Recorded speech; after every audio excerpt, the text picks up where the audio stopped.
أبعدا. فأعوذ بالله السميع العليم من الشيطان الرجيم. بسم الله الرحمن الرحيم.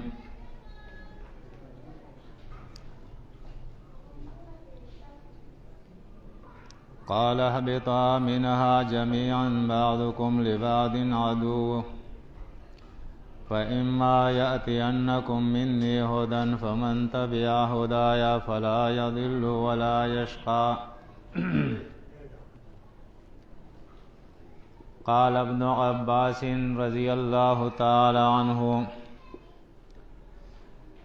من اقتدى بكتاب الله لا يضل ولا يشقى. ثم تلا هذه الآية.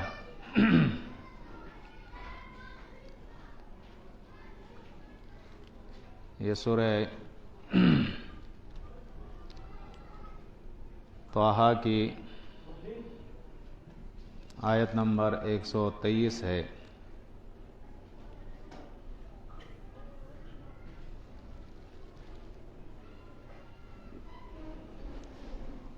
آج کے درس کا موضوع ہے ترغیب الی القرآن۔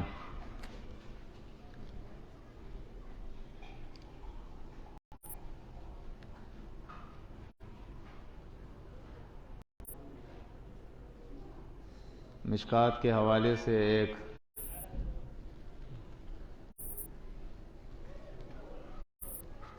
موقوف حدیث آپ کے سامنے بیان کی ہے، عبداللہ ابن عباس رضی اللہ تعالی عنہما کی،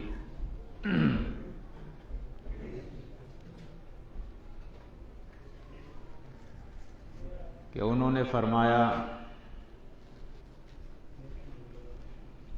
من اقتدى بکتاب اللہ،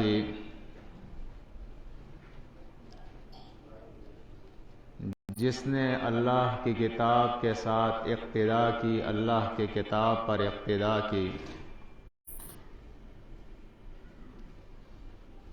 اللہ کی کتاب کے پیچھے جو چلا،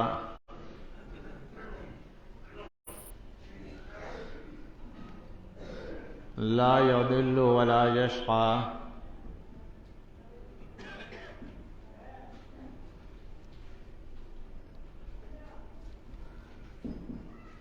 تو وہ شخص نہ گمراہ ہوگا، یعنی لا یضل فی الدنیا ولا یشقی فی الآخرہ۔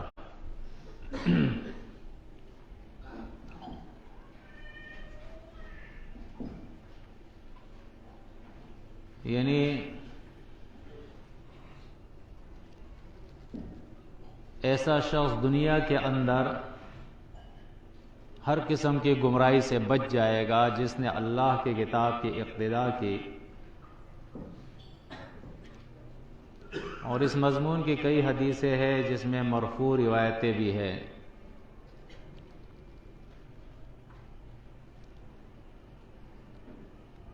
اور دوسری خوشخبری یہ سنائی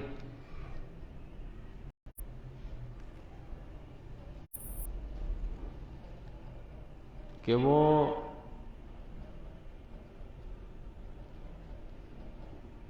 تکلیف اور مصیبت سے، مشقت سے بچ جائے گا،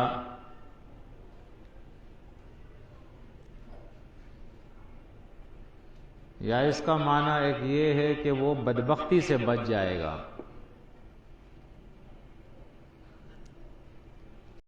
کیونکہ تکلیف اور مشقت بھی دو قسم کی ہوتی ہے۔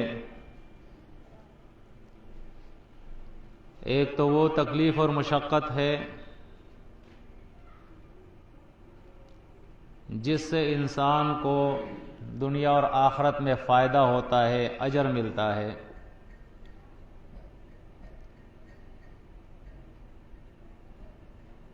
اور ایک تکلیف اور مشقت وہ ہے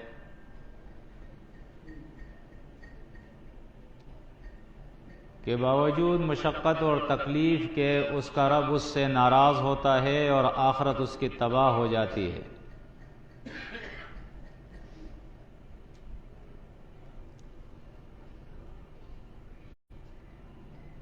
یہ فرمانے کے بعد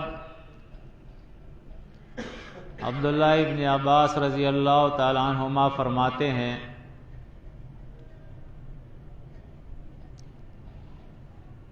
بلکہ انہوں نے اللہ کی کتاب کی سورہ طٰہٰ کی آیت پڑھی ہے، آیت نمبر 123، ثم تلا هذه الآیہ،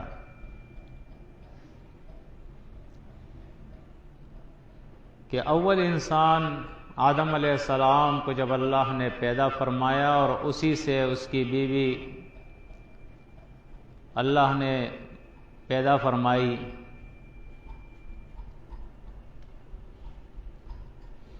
تو ان دونوں سے اللہ نے خطاب کیا اہبطا منہا، تم دونوں اس جنت سے اتر جاؤ، آسمان سے نہیں جنت سے اتر جاؤ، اور اس کے بعد کہا جمیعاً،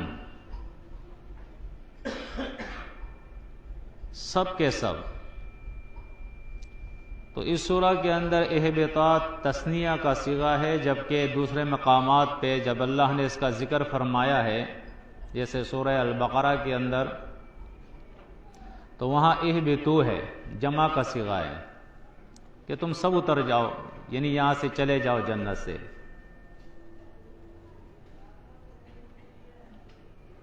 اور فرمایا بعضکم لبعض عدو،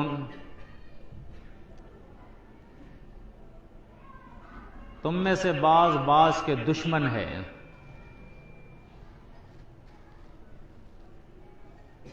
یعنی ایک آدم علیہ السلام ہے اور اس کی بیوی ہے، اور دوسرے طرف ابلیس اور ابلیس کی ذریت ہوگی۔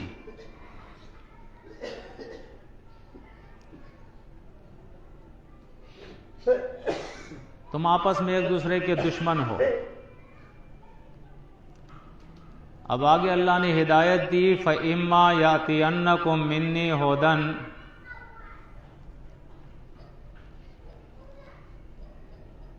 پس جب میرے طرف سے ہدایت تمہارے پاس آ جائے، میری کتاب آ جائے، وحی آ جائے،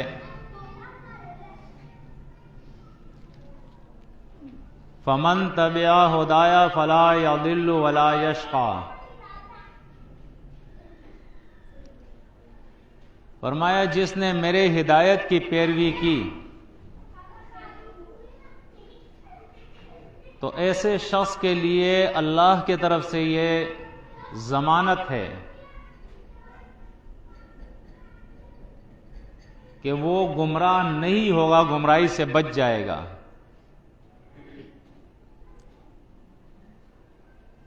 اور نہ ہی وہ بدبخت ہوگا کہ اللہ کے عذاب میں وہ مبتلا ہو جائے،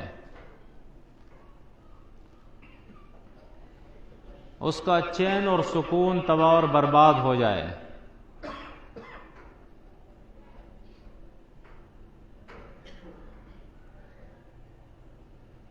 یہ وہ آیت ہے قرآن مجید کی، سورہ بقرہ کے اندر بھی اس کا ذکر ہے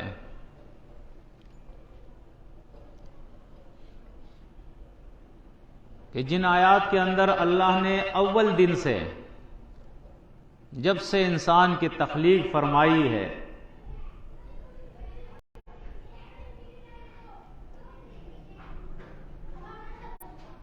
اپنا یہ فرمان لوگوں کو سنا دیا اللہ نے کہ اگر تم گمراہی سے بچنا چاہتے ہو،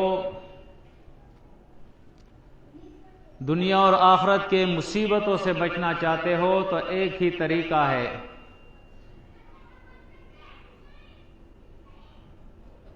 کہ اللہ کی کتاب کی پیروی کرو۔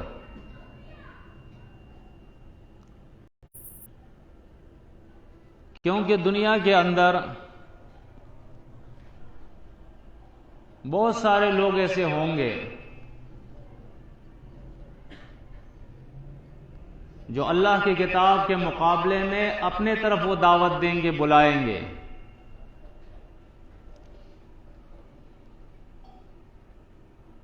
اور یہ دعویٰ کریں گے کہ ہدایت ہمارے پاس ہے۔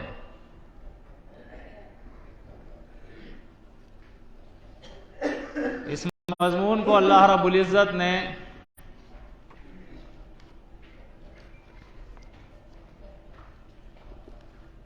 سورۃ الانعام کے اندر ذکر فرمایا ہے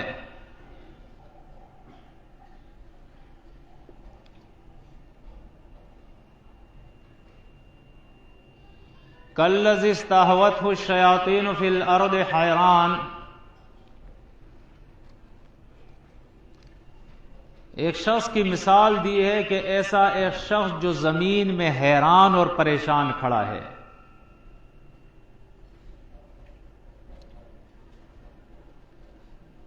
وہ سمت کا تعین نہیں کر رہا ہے کہ کس سمت میں جاؤں،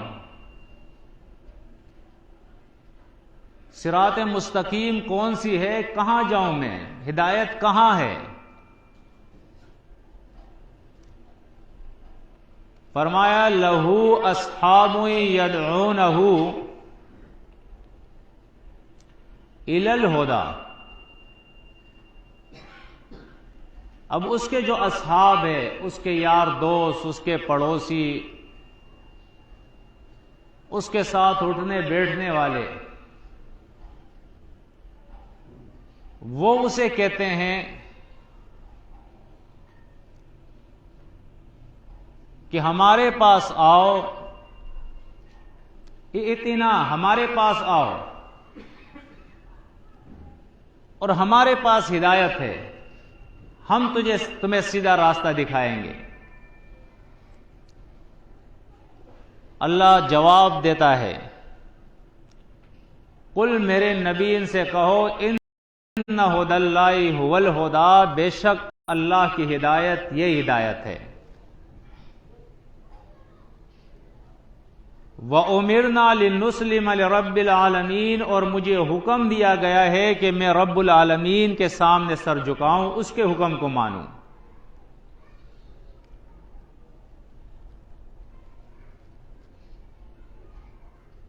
ہم تھوڑی سی دنیا کی تاریخ پر نظر ڈالے دیکھیں. ایک وہ وقت تھا کہ نبی کریم صلی اللہ علیہ وسلم دنیا میں تشریف لائے اور حیران پریشان تھے لوگ کہ کہاں جائے، کس کی مانے.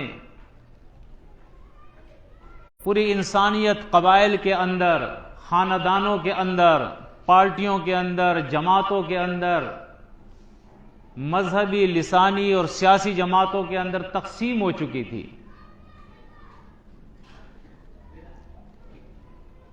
ہدایت نام کی کوئی چیز نہیں تھی. ہاں دعویٰ سب کا یہ تھا وَيَحْسَبُونَ أَنَّهُمْ مُهْتَدُونَ کہ ہم ہدایت کے اوپر ہیں.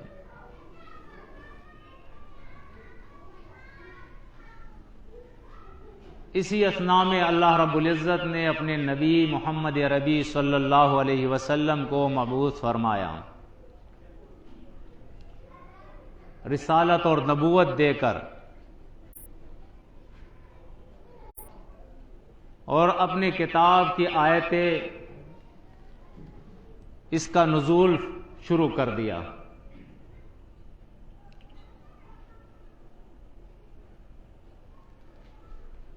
فرمایا الف لام را کتاب انزلناہ الیک لتخرج الناس من الظلمات الی النور. اے محمد صلی اللہ علیہ وسلم، یہ جو کتاب ہم آپ کے طرف نازل کر رہے ہیں، آپ اس کتاب کے ذریعے اس خلقت کو اندھیروں سے روشنی کی طرف لائے تاکہ انہیں نظر آئے اچھا کیا ہے، برا کیا ہے، توحید کیا ہے، شرک کیا ہے، نیکی کیا ہے اور برائی کیا ہے، حرام کیا ہے، حلال کیا ہے، رب کس سے راضی ہوتا ہے اور کس چیز سے ناراض ہوتا ہے، جہنم میں کون جائے گی اور جنت میں کون جائے گا.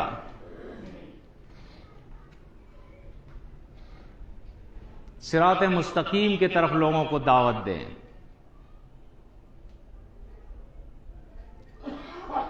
نبی کریم صلی اللہ علیہ وسلم نے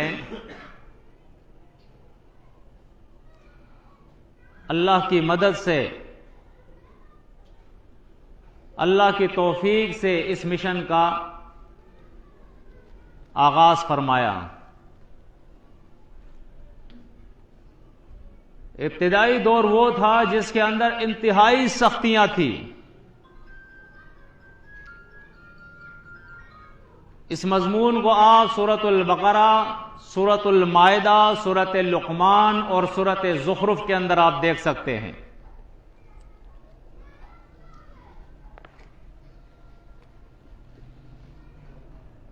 اختصار کے خاطر میں ایک جگہ سے حوالہ دیتا ہوں، سورۃ الزخرف سے۔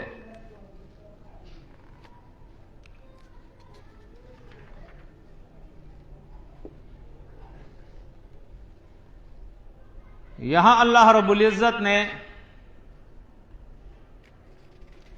نبی کریم صلی اللہ علیہ وسلم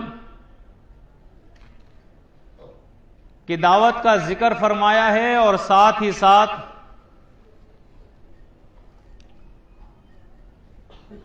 پھر اس کا جو جواب انہوں نے کیا ہے اس کا بھی اللہ رب العزت نے ذکر فرمایا کہ کس طرح اس قوم نے اللہ کے نبی محمد عربی صلی اللہ علیہ وسلم کی دعوت کو جھٹلایا ہے اور کیا جواب دیا ہے۔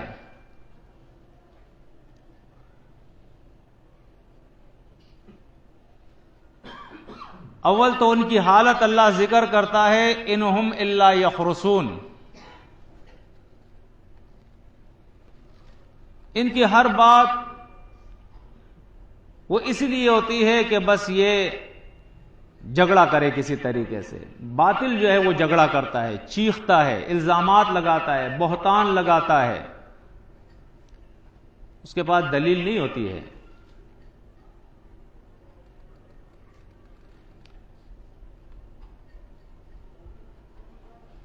فرمایا ام آتیناہم کتابا من قبلہ فہم بہ مستمسکون،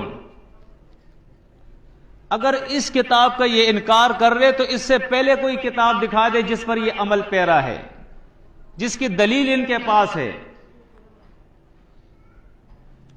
بل قالوا انا وجدنا آباءنا علی امۃ وانا علی آثارہم مہتدون،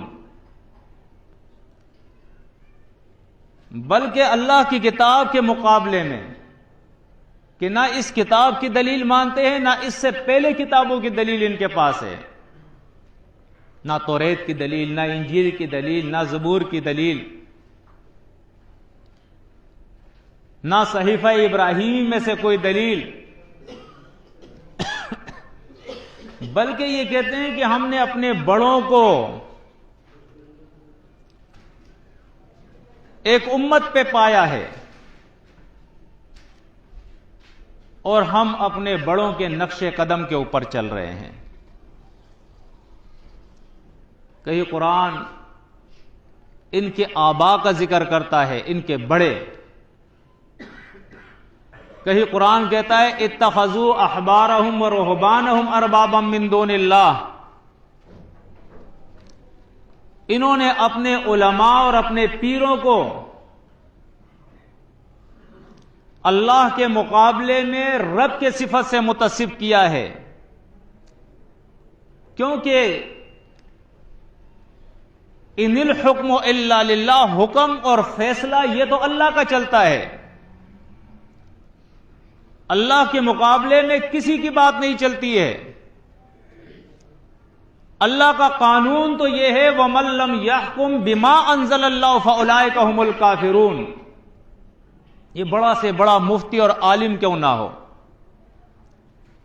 یہ قاضی کیوں نہ ہو، یہ مفسر کیوں نہ ہو، یہ محدث کیوں نہ ہو، یہ فقہی کیوں نہ ہو، یہ دنیا کا کوئی بڑا لیڈر کیوں نہ ہو، اگر وہ اللہ کی کتاب کے مطابق فیصلہ نہیں کرتا تو اللہ فرماتا ہے ایسے لوگ سارے کافر ہیں۔ فیصلہ تو فیصلہ ہے، بات تو بات ہے۔ اللہ فرماتا ہے وہ ہے ہی کافر جو اللہ کی بات نہ مانے، اللہ کی کتاب پہ فیصلہ نہ کرے۔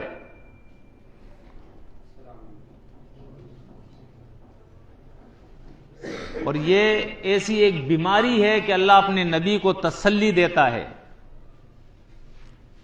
وَكَذَلِكَ مَا أَرْسَلْنَا مِنْ قَبْلِكَ فِي قَرْيَةٍ مِّن نَذِيرٍ إِلَّا قَالَ مُتْرَفُوهَا إِنَّا وَجَدْنَا آبَاءَنَا عَلَىٰ أُمَّةٍ وَإِنَّا عَلَىٰ آثَارِهِمْ مُقْتَدُونَ۔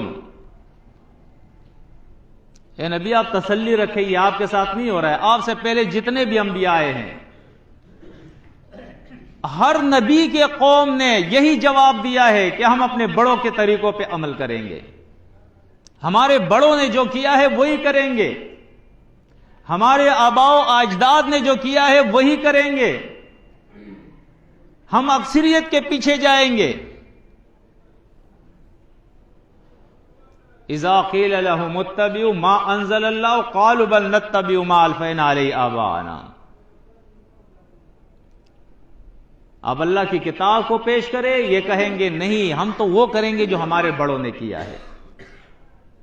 کیا ہمارے بڑے غلط تھے؟ کیا وہ نہیں سمجھتے تھے؟ کیا وہ جان بوجھ کے اپنے آپ کو جہنم میں ڈالتے؟ اگر یہ عقائد، یہ ساری چیزیں جو آج ہم کر رہے ہیں یہ غلط ہوتی تو ہمارے بڑے کیوں کرتے؟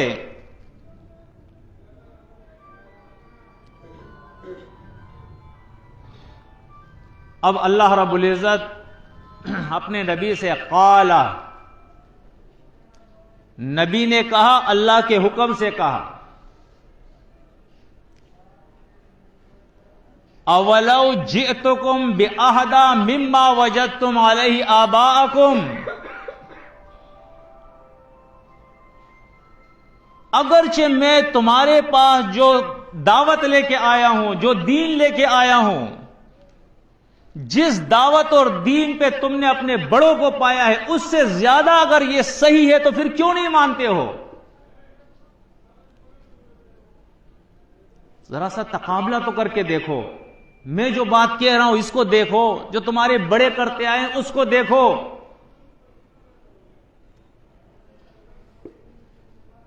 انہوں نے پھر جواب دیا، قالوا انا بما ارسلتم به کافرون، جو کچھ تم لے کے آئے ہو ہم اس کا انکار کرتے ہیں، ہم کافر ہیں اس کے، ہم نہیں مانتے ہیں یہ۔ اب قرآن کہتا ہے کبھی کانوں میں انگلیاں دیتے ہیں، کبھی اپنے اوپر کپڑے ڈال دیتے ہیں، کبھی وہ مجلس سے بھاگ جاتے ہیں، نکل جاتے ہیں، کبھی کہتے ہیں لا تسمعوا لہذا القرآن، اس قرآن کو ہی نہیں سنو، اور کبھی قرآن کہتا ہے تعرف فی وجوہ الذین کفروا المنکر، ان کے ماتوں پہ انکار تمہیں نمایاں نظر آ جائے گا۔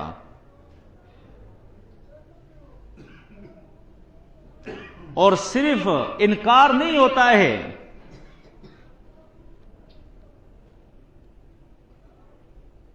بلکہ سورہ حج کے اندر اللہ رب العزت بیان فرماتا ہے کہ ان قریب یہ حملہ کرے آپ کے اوپر۔ یہ وہ دور تھا اللہ کے نبی صلی اللہ علیہ وسلم کا انتہائی سخت دور۔ کیوں؟ اللہ کے نبی کے مقابلے میں جو لوگ تھے اس وقت خانہ کعبہ کے متولی وہ تھے۔ آج تو ہمارے مولویوں کے پاس مسجد ہوگی نا، مدرسہ بنایا ہوگا انہوں نے نا، لیکن وہ مشرکین مکہ ایک طرف وہ تھے، دوسرے طرف یہود و نصارہ تھے، ایک نے بیت المقدس کے اوپر، دوسروں نے خانہ کعبہ کے اوپر قابض ہو گئے تھے اور ٹھیکیدار بنے ہوئے تھے، اور وہ سمجھتے تھے کہ ہم سے بڑا دین کا ٹھیکیدار کون ہوگا، ہم تو خانہ کعبہ کے متولی ہیں، دنیا سے حاجی آتے ہیں ہم اس کو ست پلاتے ہیں، ان کی خدمت کرتے ہیں، انہیں اہلن اور سہلن کرتے ہیں، ہم سے بڑا کون دیندار ہوگا؟ آپ تاریخ دیکھیں، رات کو اٹھ کر وہ لوگ تہجد پڑھتے تھے، وہ نمازیں پڑھتے تھے، لمبی لمبی ان کی داڑیاں ہوا کرتی تھی۔ ابو جہل جس کا نام آپ نے سنا ہے، یہ حاجی نہیں تھا، الحاج تھا، 56 حج اس نے ادا کیے تھے۔ وہ کہتے تھے کہ ہم سے اچھا کون ہو سکتا ہے؟ اللہ کے نبی صلی اللہ علیہ وسلم نے انتہائی کوشش کر کے، صحابہ کرام نے قربانیاں دے کر ایک ایسے مدرسے کے اندر جس کا معلم اور مدرس وہ محمد الرسول اللہ صلی اللہ علیہ وسلم تھے،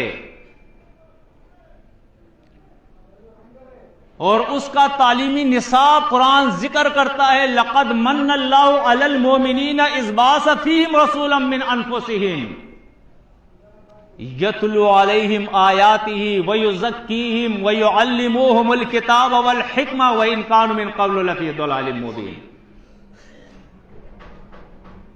کتنا آسان نصاب ہے قرآن اور سنت۔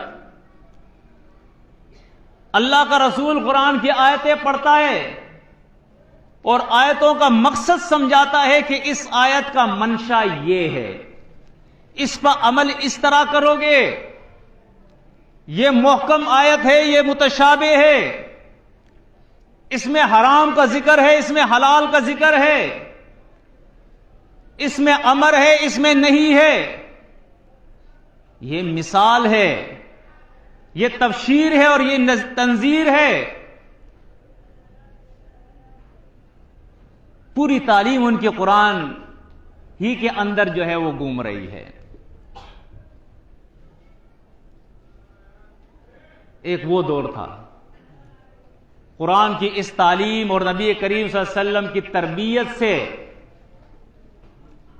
ایک جماعت وجود میں آئی ہے جس نے عرب تو چھوڑے عجم کے اوپر بھی اپنے جھنڈے گاڑ دیے ہیں۔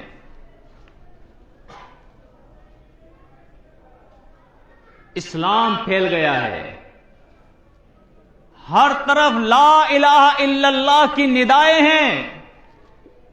وہ خانہ کعبہ جس کے اندر اس سے پہلے 360 بت انہوں نے سجا کے رکھے تھے، اللہ کے بجائے ان کی پوجا پاٹ ہو رہی تھی، اللہ کے بجائے ان کی نظر و نیاز ہو رہی تھی، اللہ کے مقابلے میں ان کی دعائیاں دی جا رہی تھی، ان کی ندائیں تھی، یا ہبل یا لات اور یا منات المدد کے نعرے ہوتے تھے۔ اب وہی خانہ کعبہ ہے، جب حاجی آتے ہیں، لبیک اللہم لبیک لا شریک لک لبیک لبیک ان الحمد والنعمت لک لا شریک لک۔ اب چلے گئے وہ سارے بت، ختم ہو گئے، وہ شرک کے سارے اڈے جو ہے وہ ختم ہو گئے۔ اب نہ لات رہا، نہ منات رہا، نہ ابراہیم علیہ السلام وہاں غوث بنے رہے اور نہ اسماعیل علیہ السلام کو کوئی مدد کے لیے پکار رہا ہے۔ اب نہ وہ کامل ہے، نہ پروفیسر ہے، نہ جنتر ہے، نہ منتر ہے، نہ تعویذ ہے اور نہ گنڈا ہے۔ اب لا الہ الا اللہ کا نعرہ جو ہے وہ پکارا جا رہا ہے، توحید کے نغمے۔ شرک ختم ہو گیا، لا الہ الا اللہ کی آوازیں لگا کر ایک ایک بت کو توڑا گیا، خانہ کعبہ سے باہر پھینک دیا گیا کہ یہ مشکل کشار غوث اور غوث العظم نہیں، داتا اور دستگیر نہیں، غوث اور غوث العظم، مشکل کشار، داتا اور دستگیر میرا اللہ ہے جس کی یہ پوری کائنات ہے۔ دنیا میں انصاف آ گیا، عدل آ گیا، امن آ گیا، سکون آ گیا۔ یہ اللہ کا قانون تھا، اللہ کی کتاب کا قانون تھا، لیکن خبردار کر دیا اللہ کے نبی صلی اللہ علیہ وسلم نے کہ ایک وقت پھر آ جائے گا، بدأ الاسلام غریبا کما، فرمایا بدأ الاسلام غریبا وسيعود کما بدأ فطوبى للغرباء۔ ایک وہ دور تھا جب میں آیا تھا اور اسلام بالکل اجنبی تھا، جس سے بھی آپ قرآن پیش کر کے بات کرتے تھے، توحید کی بات کرتے تھے، وہ حیران ہو جاتا، یہ کیسی بات کر رہے ہو؟ ما وجدنا علیہ آبانا، اس پر تو ہم نے اپنے بڑوں کو نہیں پایا ہے، ما سمعنا بہذا فی آبائنا الاولین، یہ تو ہم نے بڑوں سے نہیں سنی یہ باتیں، یہ کس طرح کی باتیں کر رہے ہو؟ ایک وقت پھر ایسا آئے گا کہ اسلام اسی طرح دوبارہ اجنبی ہو جائے گا۔ آج پھر وہی اسلام کے نام پہ منڈیاں لگی ہوئی ہے، اسلام کے نام پہ دکانیں کھلی ہوئی ہے۔ آج پھر وہی جو لا الہ الا اللہ کی صدا لگایا کرتے تھے، آج اس دعوے کے بجائے آج وہ جو ہے اس زمین پر الہ بن کے بیٹھے ہوئے ہیں۔ اب فیصلہ اللہ کا نہیں، مفتی صاحب کا چلتا ہے۔ اب پیروی محمد الرسول اللہ صلی اللہ علیہ وسلم کی نہیں، 4 اماموں کی ہو رہی ہے، کہیں 12 اماموں کی ہو رہی ہے۔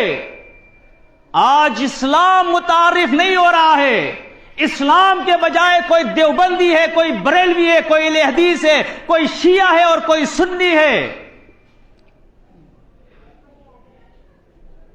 آج آپ دیکھیں وہی کام جو اہل کتاب نے کیا تھا اس امت کے احبار اور رہبان کر رہے ہیں۔ آپ کے مدرسے کا نصاب قرآن اور سنت تھا، آج ہمارے مدارس آپ دیکھیں جن کا دعویٰ ہے کہ یہ اشاعت اسلام کے لیے بنائے گئے ہیں، لیکن اس میں پڑھائے کیا جاتے ہیں؟ ایک بہت بڑی سازش ہو رہی ہے اس امت کے خلاف، اسلام کے خلاف۔ اور یہ سنیں، اس گھر کو آگ لگی ہے گھر کے چراغ سے۔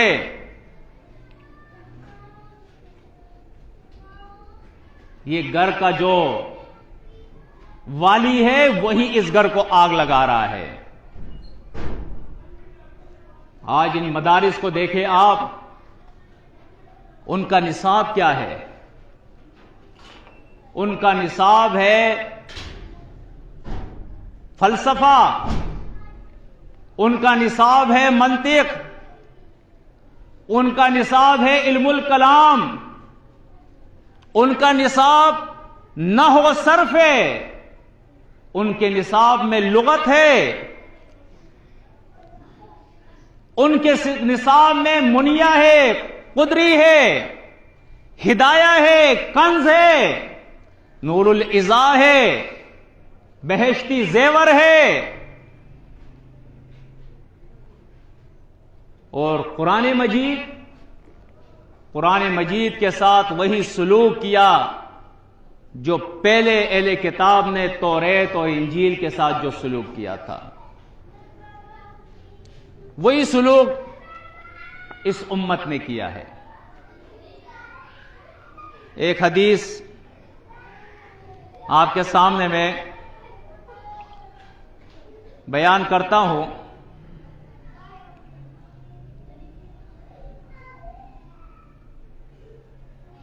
نبی کریم صلی اللہ علیہ وسلم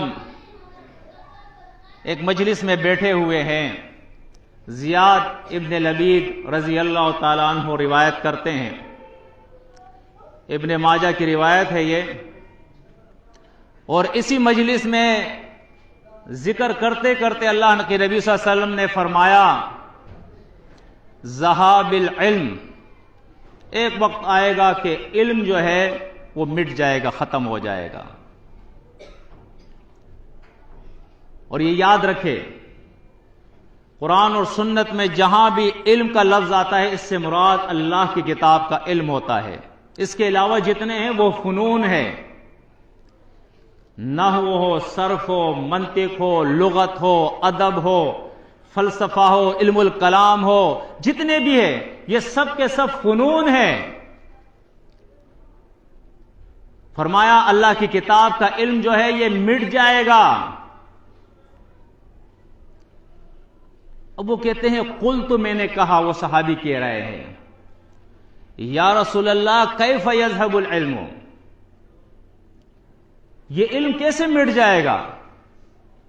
وَنَحْنُ نَقْرَأُ الْقُرْآنَ، جبکہ ہم قرآن پڑھ رہے ہیں، وَنَقْرَأُ أَبْنَاءَنَا، اور اپنے بچوں کو پڑھا رہے ہیں، وَيُقْرِئُ أَبْنَاؤُنَا أَبْنَاءَهُمْ، اور پھر ہمارے بچے اپنے بچوں کو یہ قرآن پڑھائیں گے، تو یہ علم کیسے ختم ہو جائے گا؟ اللہ کے نبی صلی اللہ علیہ وسلم نے لبید سے کہا کہ مدینے میں میں آپ کو بہت زیادہ سمجھدار آدمی سمجھتا تھا، یہ تم کیسی باتیں کر رہے ہو؟ اولیس ھذ الیہود والنصارى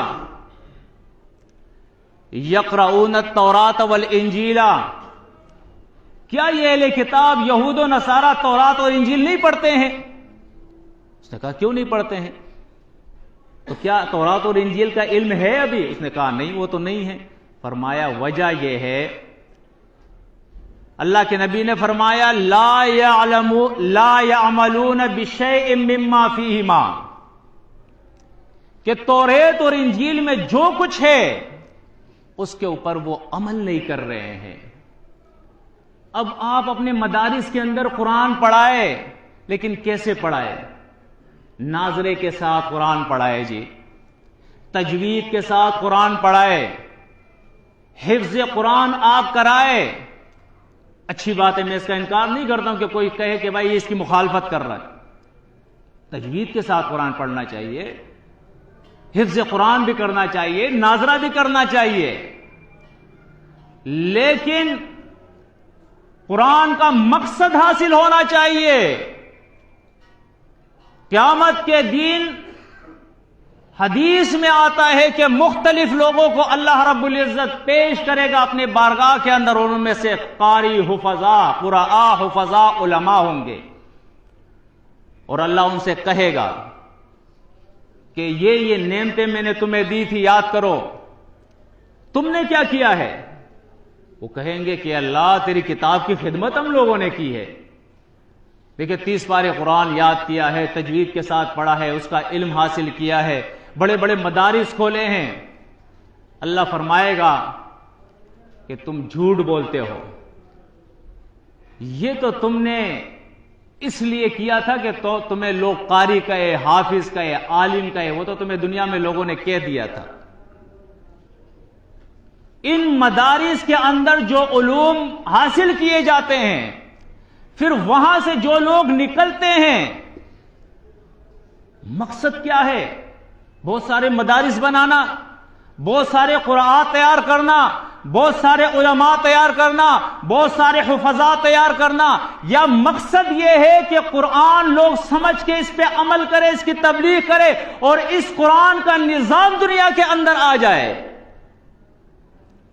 اگر مقصد یہ ہے کہ قرآن کا نظام اس دنیا میں آ جائے، قرآن لوگ سمجھ جائے، قرآن پہ عمل کرے، تو آج اتنے بہت سارے مدارس جو تمام مکاتب فکر نے بنائے ہوئے ہیں، قرآن پر عمل کیوں نہیں ہے؟ عقیدہ توحید کیوں ناشنا ہے کہ آج آپ کسی سے کہے یہ کوئی عقیدہ ہے؟ بعض روایتوں کے بنا پہ آپ نے عقیدہ بنایا آخر زمانے میں دجال آئے گا، آسمان کو حکم دے گا بارش برسائے گا، زمین کو حکم دے گا فصلیں اگائے گا، اور ایک شخص کو مارے گا اور زندہ کرے گا۔ یعنی جو صفت ملائکہ میں ماننا شرک، جو صفت انبیاء میں ماننا شرک، جو صفت شہداء، صدیقین، صالحین میں ماننا شرک ہے، وہی صفت آپ نے ایک یہودی دجال میں پیدا کر دی ہے، اور اس کے لیے ایک روایت آپ نے گڑھ لی۔ آپ کو پتہ ہے روایتوں کا کیا علم ہے، کیا اس کی حقیقت ہے، اس میں کیا کچھ ہوا ہے؟ آپ اپنے بڑوں کی کتابیں تو پڑھے، آپ اصول حدیث تو دیکھے، اس قسم کی جتنی روایتیں ہیں اسرائیلیات ہے، یہ کاف احبار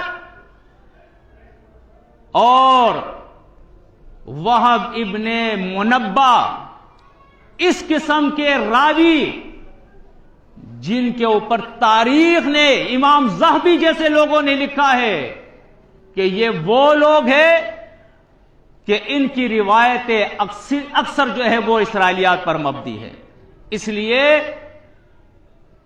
کہ یہ بعد میں ایمان قبول کر کے اسلام میں آئے ہیں، اگرچہ ان کے اندر یہ کاف احبار نبی کریم صلی اللہ علیہ وسلم کے دور میں بھی تھا، لیکن ایمان نہیں لایا تھا۔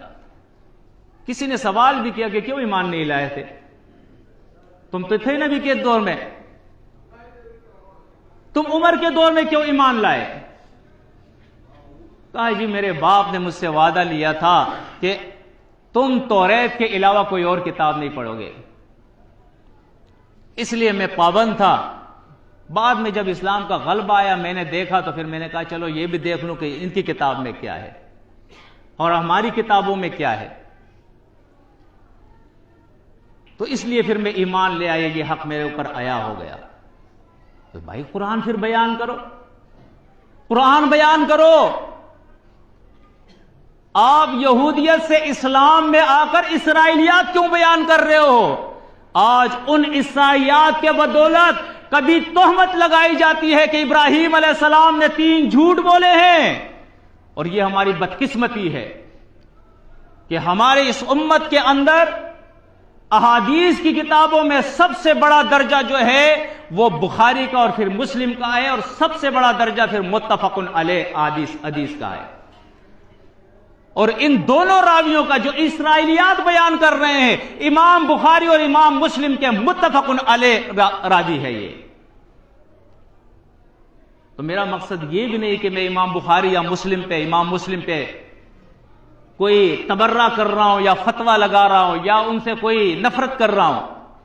ٹھیک ہے انہوں نے سند کے لحاظ سے جو روایت ملی انہوں نے نقل کر دی، لیکن ہمارا بھی کام ہے ہم غور و فکر کریں۔ ایک طرف اسرائیلی روایت ہے، دوسری طرف اللہ کا قرآن ہے، اللہ کی کتاب کہے ابراہیم علیہ السلام سچا پیغمبر ہے، روایت کہے کہ ابراہیم نے 3 جھوٹ بولے، اور جو نہ مانے آپ اس کو کافر کہتے ہو، اور خود اپنے آپ کو تم نے مومن سمجھائے۔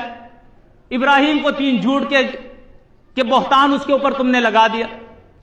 محمد عربی صلی اللہ علیہ وسلم کے بارے میں جو اللہ کہتا ہے کہ جو اس پر جادو کا اثر مانے وہ ظالم، گمراہ اور بے دین شخص ہے، اور آپ نے روایتیں پیش کر دی کہ نبی پہ جادو ہو گیا۔ پورا قرآن کہتا ہے کہ الہ ایک ہے وَإِلَٰهُكُمْ إِلَٰهٌ وَاحِدٌ، اور تم نے دجال کا عقیدہ خود بھی بنایا اور دنیا کو بھی دے دیا، نظر کا عقیدہ بنایا، دم کا عقیدہ بنایا، اور آج شرک کو جو ہے تم نے سند اسلام دیا ہے، سب کو جائز کر دیا آپ نے۔ تو ہوا یہ کہ جب ہمارے مدارس کے اندر ہونا تو یہ چاہیے، میں نے پہلے عرض کیا کہ میں کسی بھی فن کے خلاف نہیں ہوں، جتنے زیادہ فنون آپ مدارس میں سکھائے، یہاں تک کہ آپ عربی تو عربی ہے، یہ تو ہمارا قرآن اس کے اندر ہے، حدیثیں اس کے اندر ہے، بالکل عربی ہمیں سیکھنی چاہیے، اس کے نوک پلک ہمیں سیدھے کرنے چاہیے، نہ ہو صرف کی بھی تعلیم ہونی چاہیے، میں اس کا انکار نہیں کر رہا ہوں، لیکن آپ علم کے اندر اور فن کے اندر فرق تو لوگوں کو سمجھائے نا۔ جب مدرسے میں آپ پڑھاتے یہ تو بتائے نا کہ اصل میں قرآن آپ کو سیکھنا ہے، اور اس لیے سیکھنا ہے کہ اس پہ عمل کرنا ہے، اور اس لیے سیکھنا ہے کہ اس کی تبلیغ کرنی ہے، اور اس لیے سیکھنا ہے کہ اس قرآن کا قانون اس ملک پہ نافذ کرنا ہے۔ ایسے مجاہد تو تیار کرے نا۔ آپ تو مدرسے سے آدمی کو تیار کرتے وہ کسی مسجد میں جا کے تنخواہ شروع ہو جاتی ہے اس کی، تو یہ تو وہ مجاہد نہیں تیار ہوا، وہ تو دکاندار بن گیا، وہ تو اس نے جا کے منڈی کھول دی، وہاں پہ بڑا سا بورڈ اس نے لگا دیا، کھال، صدقہ، فطرہ، زکوٰۃ، کفارہ، جتنی بھی چیزیں جس مد میں بھی ہے، اب بیوہ بھی ختم، یتیم بھی ختم، مسکین بھی ختم، فقراء بھی ختم، سارے ختم ہو گئے، سارے لاؤ ادھر جمع کرو۔ یہ کوئی اسلام ہے؟ یہ کوئی دین ہے؟ آج کوئی سچ بولے تو وہی گمراہ ہو جاتا ہے، پھر کوئی حقیقت بتائے تو وہ گمراہ ہو جاتا ہے۔ یہ کون سے مدارس ہے؟ کون سا اسلام ہے؟ کون سا انصاف ہے یہ؟ اللہ کے بندو، آج ہمارے بڑے بڑے مولوی آپ دیکھیں جمہوریت کے گن گا رہے ہیں، جمہوریت زندہ باد کے گن گا رہے ہیں، جبکہ جمہوریت جو ہے وہ اسلام کے خلاف ہے۔ جب آپ کہتے ہیں اسلام حق تو جمہوریت کیسے حق ہو گیا؟ وہ تو کفری نظام ہے، کفریہ نظام ہے۔ تو ہوا کیا؟ پھر ان مدارس کے اندر جو ایک دوڑ لگی ہوئی ہے کہ جو بھی طالب وہاں ہوتا ہے تو ان کو بتایا گیا ہے کہ اصل عالم کون ہوتا ہے؟ اصل عالم وہ ہوتا ہے جو اصول کو جانتا ہو، اصل عالم وہ ہوتا ہے جو لغت کو جانتا ہے، اصل عالم وہ ہوتا ہے جو منطق اور فلسفے کو جانتا ہے، اصل عالم وہ ہوتا ہے جو نحو و صرف کو جانتا ہے، اور ان سب سے بڑھ کے بڑا عالم وہ ہوتا ہے جو مثنوی پڑھنا جانتا ہو۔ یہ بھی کوئی کتاب ہے مثنوی؟ اللہ کے بندو کو انصاف کرو، جو اس کو جانتا ہوگا بس وہ سب سے بڑا اعلیٰ قسم کا عالم وہی ہے، اور جو قرآن کو جانتا ہو نا، قرآن میں ماہر ہو، کہتے ہیں یہ تو شیخ ہے، اس کو کون عالم کہتا ہے؟ اس کو تو بس صرف قرآن ہی آتا ہے۔ ظلم ہے یا نہیں ہے کہ جس کو قرآن آتا ہے اس کا درجہ سب سے نیچے کر دیا، جس نے مثنوی سیکھا وہ سب سے اعلیٰ ہو گیا؟ کیا تم امام رومی کے عدالت میں کل پیش ہو گئے یا اللہ کی عدالت میں پیش ہو گئے؟ جنت امام رومی کی ہے یا اللہ کی ہے؟ کوئی انصاف سے کام لو۔ اللہ رب العزت ہمیں سمجھ عطا کرے۔ یہی وجہ ہے کہ جب ہمارے مدارس کے، ہمارے مساجد، ہمارے علماء کی اکثریت، میں سارے علماء کی بات نہیں کرتا ہوں، علماء سو کی بات کر رہا ہوں، حق پرست علماء بھی ہے، قرآن بیان کرتے ہیں، توحید بیان کرتے ہیں، سنت بیان کرتے ہیں، نیکی کی دعوت دیتے ہیں، برائیوں سے روکتے ہیں، یہ ہے اصل میں سرمایہ ہے اسلام کا، یہ حق پرست علماء، وہ میرے سر کے تاج ہے، میں ان کے پاؤں کے خاک ہوں۔ ایسے علماء کی میں مخالفت نہیں کرتا ہوں، ان کے تو میں ماتھے چومتا ہوں، وہ تو میرا دین کا سرمایہ ہے۔ میں تو یہ پروفیشنل مولوی، یہ کھانے پینے والے مولوی، یہ تیجے اور چالیسوں کا دین لوگوں کو دینے والے، یہ تعویذ اور گنڈوں کا دین دینے والے، ان مولویوں کی بات کر رہا ہوں، فرقوں کے اندر تقسیم کرنے والے مولوی۔ پھر ہوا کیا؟ پھر آپ کے سامنے ہے سب کچھ۔ ایک دور وہ تھا کہ جب صحابہ کرام، دنیا لرزا تھی ان سے، وہ دنیا میں تبلیغ کر رہے تھے، اسلام پھیل رہا تھا، یہود و نصارہ خوف زدہ تھے، وہ جزیہ دیا کرتے تھے۔ آج ہمارے ساتھ یہ ظلم ہوا ہے کہ اللہ کی کتاب کی تعلیم جب ختم ہو گئی، قوم سے حیا بھی چلا گئی، قوم سے عزت بھی ختم ہو گئی، قوم کی ناموس بھی ختم ہو گئی، قوم کا ایمان بھی ختم ہو گیا، قوم کا عمل بھی ختم ہو گیا۔ اور ہوا اب کیا؟ ہوا اب یہ کہ ہمارے علماء صاحبان، ہمارے پیر صاحبان، پیروں نے گدیاں سنبھال لی، تعویذ اور گنڈوں کا کاروبار ہے، لائنیں لگی ہوئی ہے، پیسہ خوب کما رہے ہیں، اور مولوی صاحبان نے مساجد اور مدارس سنبھال لیے، وہ وہاں کما رہے، خوب لگے ہوئے ہیں، اور عوام الناس، کوئی ٹھیلا چلا رہا ہے، کوئی فیکٹری میں ہے، کوئی کارخانے میں ہے، کوئی منشیات کا اڈا چلا رہا ہے، کوئی زنا کا اڈا چلا رہا ہے۔ اور آج آپ دیکھیں یہ جو حالت ہے، اس قبرستان میں آپ کے اندر جا کے دیکھیں، یہ جو آج ہمارے نوجوانوں کی اکثریت منشیات کے اندر مبتلا ہے، آج وہ قبرستان جہاں اللہ کے نبی نے فرمایا عبرت کے لیے جاؤ، موت یاد کرنے کے لیے، آج جس کو ضرورت ہوتی ہے زنا کی، وہ یہاں آتے ہیں زنا کرنے کے لیے۔ یہ امت کے ساتھ یہ کیا ہو گیا؟ یہ کیا ہو گیا؟ ان کا لباس اسلام کا نہ رہا، ان کی شکل و صورت اسلام کی نہیں رہی، ان کا عقیدہ اسلام کا نہیں رہا، ان کا عمل اسلام کا نہیں رہا۔ آپ کسی سرکاری دفتر میں جائیں اور دیکھیں کیا اسلامی ملک ہے یہ؟ ان کی عدالتوں میں آپ جائیں، ان کے کچہریوں میں، ان کے جیلوں میں، ان کے تھانوں میں آپ جائیں، ان کے اسپتالوں میں جائیں، ان کے بازاروں میں آپ جائیں، کیا یہ اسلامی ملک ہے؟ ان کے صنعت کار کو آپ دیکھیں، ان کے تاجر کو دیکھیں، ان کے سرمایہ دار کو آپ دیکھیں، ان کے چودھری ملک وڈیرے کو دیکھیں، ان کے لیڈروں کو دیکھیں، کیا یہ اسلامی لوگ ہیں؟ یہ بڑے بڑے جو درگاہ اور آستانے بنے ہوئے، کیا یہ اسلامی ملک ہے؟ شرک کے اڈے کھلے ہوئے ہیں۔ یہ جو کفر اور شرک کا، بدعت اور رسومات کا، گمراہی کا طوفان آیا ہوا ہے، اس کے ذمہ دار کون ہے؟ کون ہے اس کے ذمہ دار؟ یہ وہی لوگ ہیں جو ورثۃ الانبیاء بنے ہوئے ہیں. چونکہ وقت اتنا نہیں ہوتا ہے، ورنہ آپ دیکھیں قرآن مجید اس طرح سے ان کا آپریشن کرتا ہے. سورۃ بقرہ دیکھیں، آیت نمبر 159 سے یہ مضمون آپ دیکھیں. اللہ رب العزت ایسے علماء کے بارے میں کیا کہتا ہے. فرمایا ان الذین یکتمون ما انزلنا من البینات والہدی من بعد ما بیناہ للناس فی الکتاب. فرمایا وہ لوگ، وہ علماء جس کتاب کو اللہ نے نازل فرمایا تھا اس کتاب کی آیتوں کو چھپاتے ہیں. جو ہدایت اللہ نے اپنی کتاب میں نازل کی تھی اس ہدایت کو یہ چھپاتے ہیں. فرمایا اولئک یلعنہم اللہ، ان پر اللہ کی لعنت ہے. کس کی لعنت ہے؟ وَيَلْعَنُهُمُ اللَّاعِنُونَ، اور لعنت کرنے والوں کی لعنت ہے. یہ سورۃ البقرہ آیت نمبر 159 سے آیت نمبر 162 تک یہ مضمون جو ہے یہ چلا جا رہا ہے.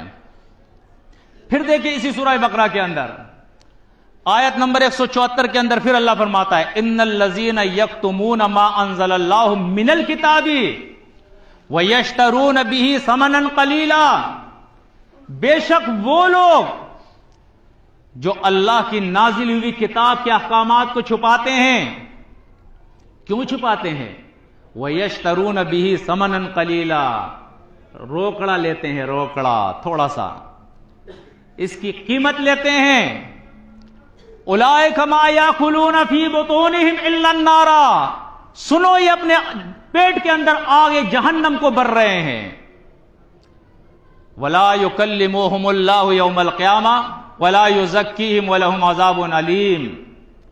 اللہ ایسے علماء سے بات بھی قیامت کے دن نہیں کرے گا، ان کے لیے عذاب علیم ہے.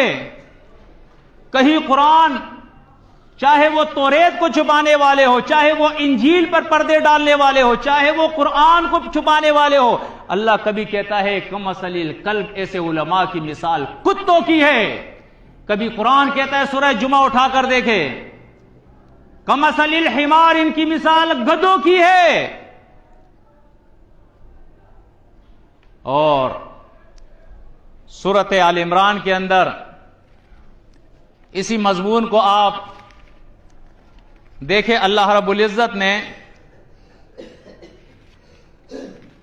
آیت نمبر 187 سے یہ مضمون جو ہے وہ سورۃ آل عمران کے اندر ہے. وَإِذْ أَخَذَ اللَّهُ مِيثَاقَ الَّذِينَ أُوتُوا الْكِتَابَ لَتُبَيِّنُنَّهُ لِلنَّاسِ وَلَا تَكْتُمُونَهُ. اللہ نے علماء سے یہ وعدہ لیا ہے کہ تم اللہ کی کتاب کو چھپاؤ گے نہیں، اس کے احکامات کو واضح لوگوں کے سامنے بیان کرو گے. لیکن ان علماء نے کیا کیا؟ ان کی اکثریت نے یا ایھا الذین آمنوا ان کثیرا من الاحبار والرہبان لیأکلون اموال الناس بالباطل ویصدون عن سبیل اللہ. سورہ توبہ دیکھے، کثرت سے اللہ فرماتا ہے مولوی اور پیلوں کا یہ حال ہے، لوگوں کے مال ناجائز طریقوں سے کھا کھا کے اللہ کے دین سے انہیں، اللہ کی کتاب سے انہیں روک رہے ہیں. فرمایا فَنَبَذُوهُ وَرَاءَ ظُهُورِهِمْ وَاشْتَرَوْا بِهِ ثَمَنًا قَلِيلًا. اللہ کی کتاب کے احکامات، اس وعدے کو انہوں نے جو اللہ سے کیا تھا پسے پش ڈال دیا اور کمائی شروع کر دی، دنیا کمانا شروع کر دیا. اللہ فرماتا ہے یہ گمان بھی نہ کرے کہ اللہ کے عذاب سے بچ جائیں گے، شدید عذاب ہے ان کے لیے. بہرحال یہ ایک بڑا لمبا مضمون ہے. اللہ اپنے نبی کو تسلی دیتا ہے فَاسْتَمْسِكْ بِالَّذِي أُوحِيَ إِلَيْكَ إِنَّكَ عَلَىٰ صِرَاطٍ مُسْتَقِيمٍ. اے نبی اس ماحول کے اندر کہ جہاں شیخ التورات اور شیخ الانجیل ہے، جہاں یہ گدی نشین ہے جن کے پاس ایک جنب غفیر ہے لوگوں کا، بڑی تعداد ہے لوگوں کی، بڑی بڑی جماعتیں ہیں ان کی، اور یہ کہتے ہیں لا تسمعوا لہذا القرآن، قرآن کو نہ سنو، لیکن تمہارا کام کیا ہے؟ فاستمسک بالذی اوحی الیک، جو کتاب میں نے نازل کی ہے مضبوطی سے اس کتاب کو تھام لو، انک علی صراط مستقیم، آپ صراط مستقیم پہ ہے، آپ تسلی رکھے۔ میرے بھائیو، پھر آگے اللہ کیا فرماتا ہے؟ وَإِنَّهُ لَذِكْرٌ لَكَ وَلِقَوْمِكَ وَسَوْفَ تُسْأَلُونَ، یہ کتاب اے نبی آپ کے لیے بھی، آپ کے قوم کے لیے بھی اللہ کے طرف سے کتاب ذکر ہے، اور اس کتاب کے بارے میں کل اللہ پوچھے گا، کل اللہ پوچھے گا۔ آج تو ہمیں فکر نہیں ہے نا، قرآن سیکھ لیا، قرآن نہ سیکھا، گھروں میں پڑا ہوا ہے، ہم قرآن کو مانتے، کس طرح مانتے جی؟ اس طرح مانتے کہ کپڑوں میں لپیٹا ہوا ہے، خوبصورت کپڑوں کے اندر اوپر طاق میں رکھا ہے خیر و برکت کے لیے، تعویذ لکھتے ہیں، دم کرتے ہیں، کوئی مر جاتا ہے گھر نیا بناتے ہیں، قرآن خوانیاں بھی کرتے ہیں اس سے۔ اللہ کے بندو، ان علماء سے آپ پوچھئے، صرف یہ نہ کہے کہ ہاں ہاں یہ جائز ہے، علماء سے پوچھئے کہ آج سے 1450 سال پہلے نبی کے دور میں جائے اور ان سے پوچھے نبی کے گلے میں تعویذ تھا؟ کوئی بھی مولوی ثبوت پیش کرے کہ تعویذ اتنا اچھا چیز ہے، اتنی اچھی چیز ہے تعویذ، تو نبی کے گلے میں تعویذ کیوں نہیں تھا؟ ابو بکر کے گلے میں تعویذ تھا، عمر کے گلے میں تعویذ تھا، عثمان کے گلے میں تعویذ تھا، علی کے گلے میں تعویذ تھا، ایک ثبوت پیش کرو۔ نبی نے تعویذ لکھ کے کس کو دیا ہے؟ ابو بکر نے لکھ کے دیا ہے، عمر نے لکھ کے دیا ہے، عثمان نے لکھ کے دیا ہے، علی نے لکھ کے دیا ہے۔ ذرا بتاؤ، مسجد نبوی میں تعویذ لکھ کے دیے جاتے تھے؟ مدرسہ اصحاب صفہ کے اندر تعویذ لکھ کے دیے جاتے تھے؟ ثبوت تو پیش کرو۔ یہ کیا تم نے تماشا بنایا ہوا ہے؟ نبی کے دور میں بھی نہیں مکان بنتے تھے، نبی کے دور میں بھی دکان بنتے تھے، نبی کے دور میں بھی لوگ مر جایا کرتے تھے۔ ایک حدیث پیش کرو کہ ان کے دور میں قرآن خوانی ہوئی ہے، کسی بھی میت پہ قرآن خوانی ہوئی ہے۔ یہ کون سا دین تم نے لوگوں سے متعارف کیا ہے؟ کوئی مر جائے، یہ تیجا ہے، 40واں ہے، یہ برسی ہے، ایک حدیث پیش کرو اس کے اوپر، کہاں سے یہ دین تم لائے ہو؟ کسی کی بیٹی رخصت ہوتی ہے، قرآن اٹھا کے اس کے سر پہ رکھتے، اس کے سائے میں اس کو رخصت کرتے ہو، کوئی حدیث پیش کرو۔ اللہ کے نبی نے یہ کام کیا، صحابہ نے یہ کام کیا۔ آج پوری امت کو آپ دیکھیں، کسی کے گاڑی کے نیچے گندا جوتا لٹک رہا ہے، کسی کے مکان پہ کالا جھنڈا ہے، کسی کے گھر پہ گائے کا سینگ لگا ہے، کسی نے کالی ہنڈی لگائی ہوئی ہے، کسی نے گھوڑے کا نال لگایا ہوا ہے، کسی نے بچے کے پاؤں میں سیپی ڈالی ہوئی ہے۔ کوئی تو ثبوت پیش کرو، نبی کے دور میں یہ سب کچھ ہو رہا تھا؟ یہ کہاں سے یہ دور آ گیا؟ پھر یہ سب کچھ کیوں ہو رہا ہے؟ اسی لیے ہو رہا ہے کہ امت کو ایک سازش کے تحت یہود و نصارہ نے سازش کی ہے، اپنے علماء تیار کیے ہیں۔ یہ علماء جو ان کے ایجنٹ بنے ہوئے ہیں، صرف ان کو کھانا پینا چاہیے۔ مجھے فکر نہیں ہے ایسے علماء کی کہ وہ ان کو غصہ آ جائے، وہ غصے سے دو ٹکڑے ہو جائے۔ حق مجھے بیان کرنا ہے، میرے دل میں قدر ہے تو علماء حق کی ہے۔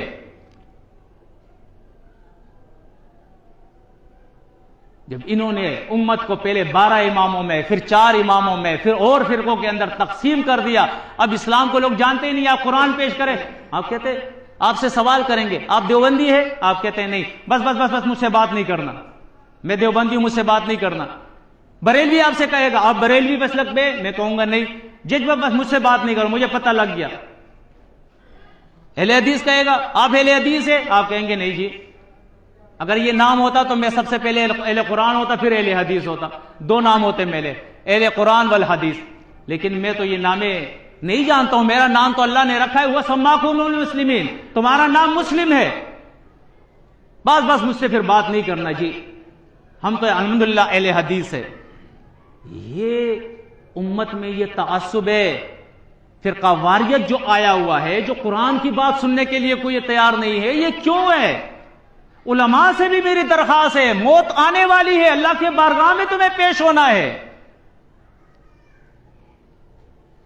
کیا جواب دو گے تم اللہ کو؟ وہاں ہر آدمی پھر چیخے گا، چلائے گا، وَقَالُوا لَوْ كُنَّا نَسْمَعُ أَوْ نَعْقِلُ مَا كُنَّا فِي أَصْحَابِ السَّعِيرِ۔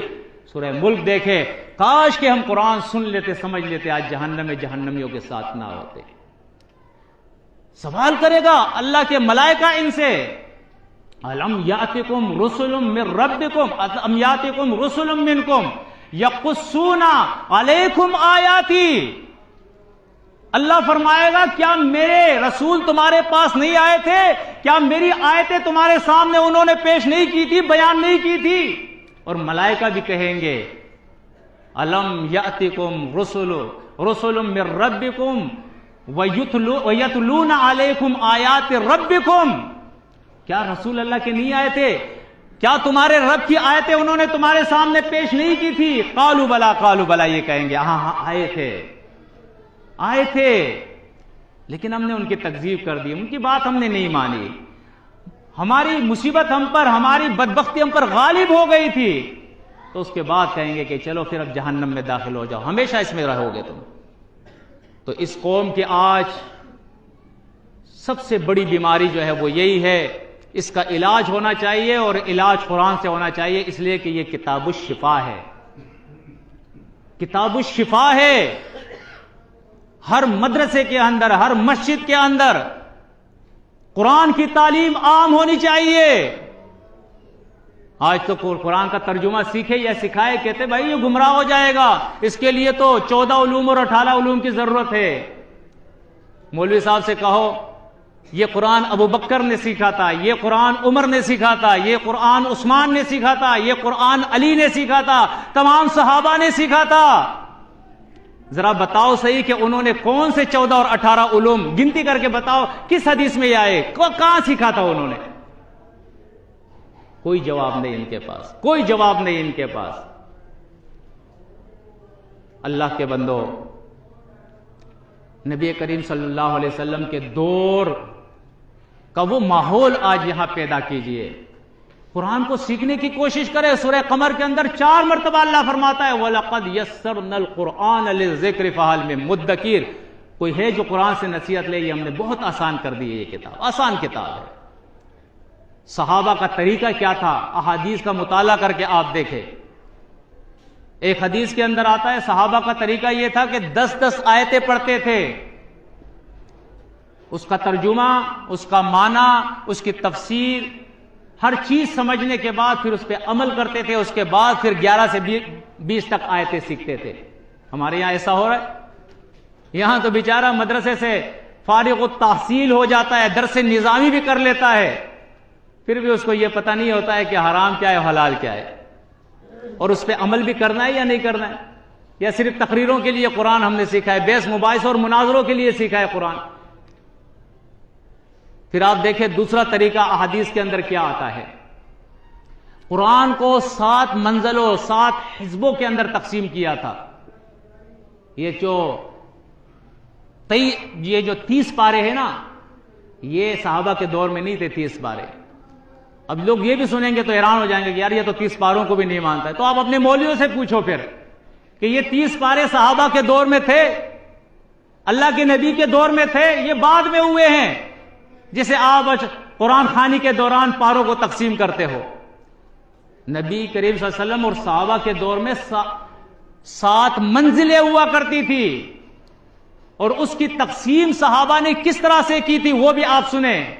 114 آیتوں کو اس طرح سے تقسیم کیا تھا کہ پہلے سورہ فاتحہ کو الگ کر دیا تھا اس میں سے کہ یہ تو ہر نماز میں پڑھی جاتی ہے. اس کے بعد سورہ بقرہ سے وہ پہلے منزل میں 3 صورتیں ہوتی تھی، دوسری منزل کے اندر 5 صورتیں ہوتی تھی، تیسری منزل کے اندر 7 صورتیں ہوتی تھی، چوتھی منزل کے اندر 9 صورتیں ہوتی تھی، 5ویں منزل کے اندر 11 صورتیں ہوتی تھی، اور 6ٹھی منزل کے اندر 13 صورتیں ہوتی تھی. اس طرح 48 اور 1 49 صورتیں ہو گئی. باقی کتنی رہ گئی؟ 65 صورتیں. سورہ قاف جو 50واں نمبر سورہ ہے قرآن کی، اس سورہ سے لے کر والناس تک یہ 65 صورتیں ہیں. اس کی الگ پھر ایک 7ویں منزل ہوتی تھی. اس طرح منزلوں کے اندر تقسیم کر کے قرآن سیکھتے تھے تاکہ آسان ہو جائے قرآن سیکھنے کے لیے. پھر تیسرا طریقہ ان کا کیا ہوتا تھا؟ وہ طریقہ یہ ہوتا تھا کہ نزل الکتاب علی 5 اوجہ، 5 چیزوں کے اوپر جو ہے قرآن مشتمل تھا اس دور کے اندر. آج بھی ہے لیکن ہمیں اس کا علم نہیں ہے. وہ کیا چیزیں تھی 5؟ چونکہ ابھی ہمیں عمل نہیں کرنا ہے نا، تو ہمیں کیا ضرورت ہے اس کی؟ حلال و حرام و محکم و متشابہ و امثال. کتنا آسان ہے.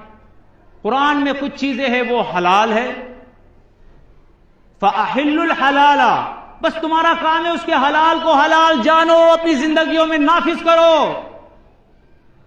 وَحَرَامٍ، دوسری چیز اس کے اندر حرام تھی، اب تمہارا کام ہے کہ وہ حرام پہچانو. فَحَرِّمُ الْحَرَامَ، اور اس کے حرام کو حرام جانو اور اس سے اجتناب کرو. چوتھی چیز کیا تھی؟ وَمُحْكَمَةٍ، محکم آیات جس کے اندر احکامات ہے اللہ کے. اب محکم آیات کا طریقہ یہ ہے کہ اس کے اوپر عمل کرو، یہ عمل کے لیے ہے. چوتھی چیز وہ متشابہات ہے. متشابہات کس لیے ہے؟ کہ اس پر ایمان لاؤ کہ یہ اللہ کے طرف سے ہے، اس کے اندر بحث اور مباحثے مت کرو. یہ تو تمہارے سمجھنے کے لیے ہے کہ اس کے ذریعے تم محکمات کو سمجھو. اور پانچویں چیز وہ امثال ہے. امثال سے عبرت لو کہ پہلے لوگ گزرے ہوئے ہیں، ان کے واقعے اللہ نے بیان کیے.